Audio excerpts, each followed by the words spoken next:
Oh my God. What the hell is this? Keep up, man, keep up.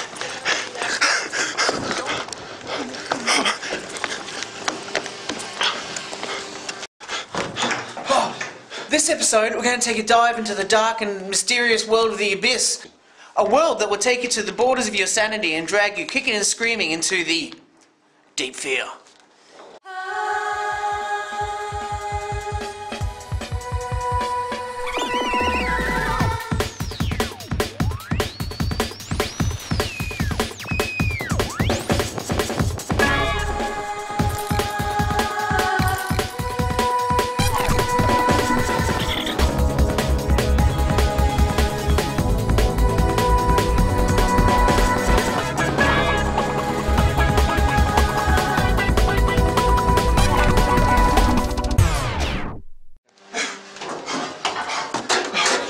In 1998, Sega's AM7 R&D arm released Deep Fear to a limited market.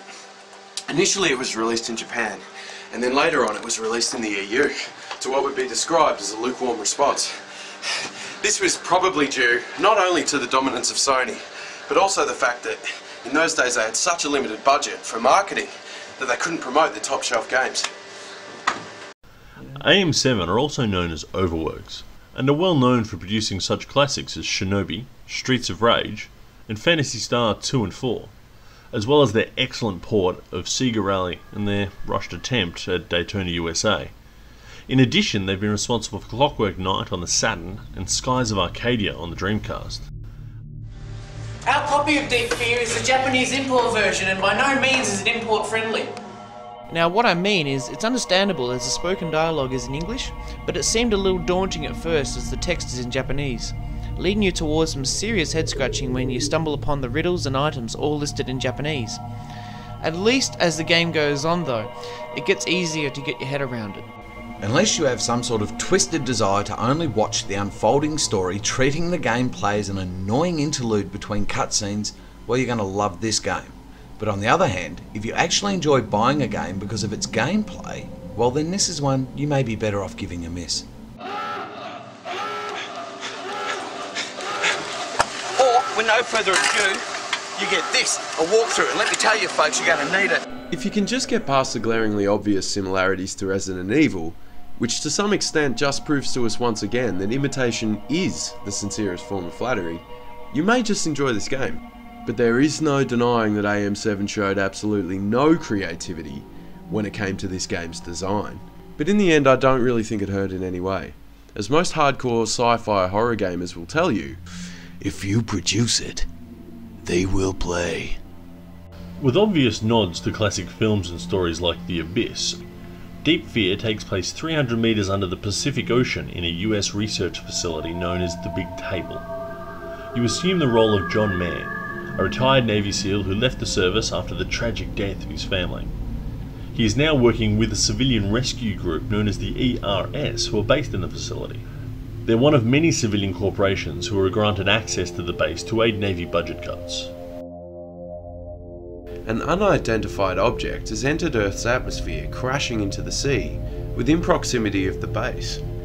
A naval submarine is dispatched to retrieve the object and then return back to Big Table to be resupplied.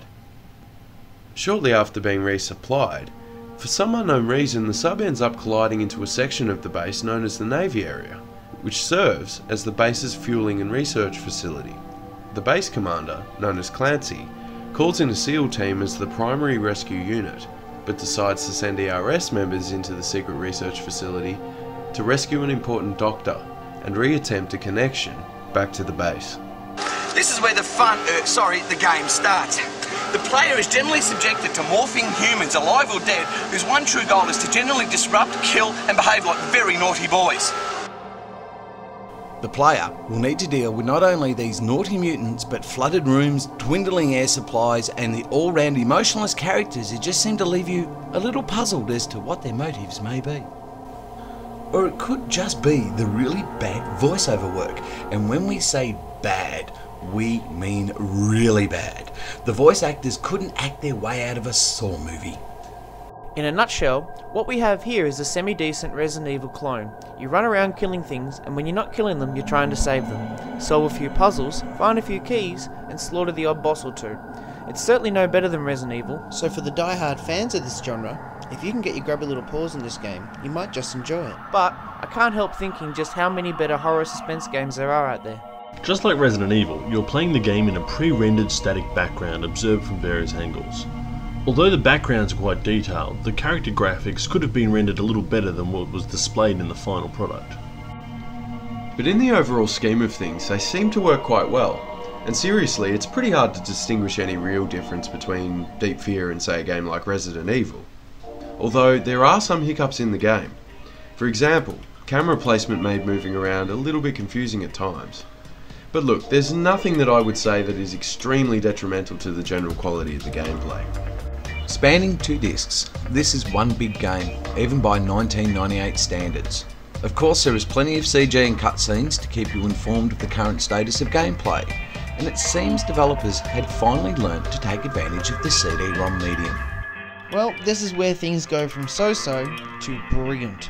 The haunting opening soundtrack, actually the entire soundtrack, and sound effects were all handled by a well-known composer from the Japanese movie-TV industry by the name of Kenji Kawi, who also happened to be responsible for the scores of anime greats like The Red Spectacles, Stray Dog, and the cult classic Ghost in the Shell. Also featured Japanese films like The Ring and The Ring 2. The only other game he is credited to have scored was Folk Soul in 2007 for PS3.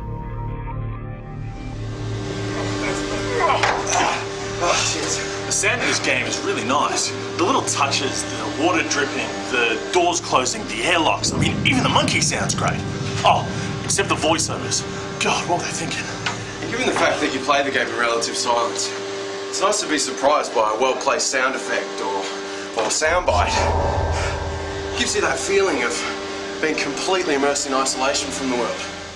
Instead of bombarding the player with continual cheesy soundtracks, Kawai seems to have punctuated the actions or sequences with subtlety, creating ethereal and haunting layers that greatly assist in conveying the theme. However, the voice acting and laboured dialogue are for me the biggest letdown in this game. For the majority of Deep Fear, the vocal performances are emotionless and wooden, to say the least, punctuated by either badly translated or poorly written dialogue. Seriously, considering how good Kawa's renditions of the soundtrack and the incidental noises were, I seriously believe Sega shot themselves in the foot. All round, the game was a bit of a disappointment. And don't you wish you could just shoot Dubois? That would have to be the worst camp personality I've ever had the misfortune of experiencing. And while we're on the topic, could someone please explain to me what the hell has Sega got going on with transvestites and gays in their games? Is there some sort of subliminal message I'm missing here or what? I wouldn't recommend this to anyone though, only those who are big fans of the Sega Saturn, as this was the very last PAL game to be released here in Australia. Also, it's good for those who are big fans of the horror survival genre as well.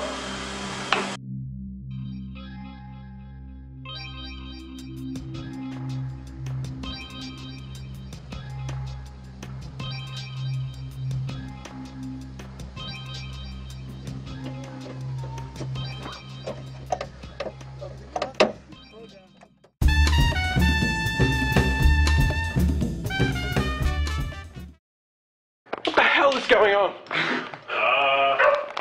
Oh, crikey! Oh my god! Oh geez, Stu! Oh man, check his pulse. Not like that, man. What the hell is going on? I don't know. Scotty? I think he's dead, dude. Oh my god. Did anyone see? We're in the clear? We're right. Quick, get inside! Let's get out of here. Well, I guess that's the end of this episode then.